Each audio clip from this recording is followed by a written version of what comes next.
Born in Ludhiana and raised in Ambala's railway town, Rajnish Dhawan grew up with discipline and hard work at the core of his life. By 24, he had a respected engineering job and even a company car. His future looked secure. Then, he made the decision that shocked everyone. He resigned.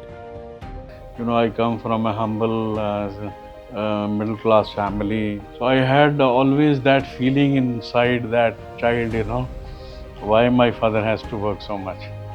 And one day, when the things will come my way, I will not let this money thing get into my way. So that was the fire, which I couldn't tell it to anybody. In 1997, the day his son Tusha was born, Rajnish Dhawan learned Mitsubishi had appointed him as their first distributor in India.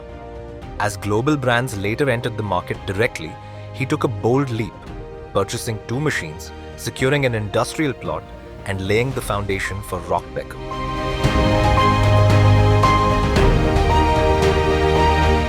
In 2012, driven to build a global brand, Rajnish Dhawan made his boldest move, relocating to the UK.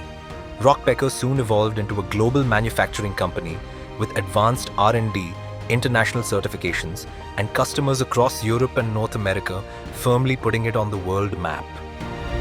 Such a huge inspiration. Myself and my brother both, we never really had any doubts on which career to choose. It was always mechanical engineering, joining the family business and taking it to further heights. Today, Rockpcker stands on 3 formidable global verticals, each built on deep technology, patented innovation, and world-class execution. So I always wanted to come back to India and make my country proud. With a passion, we are doing it. As a family, we are doing it.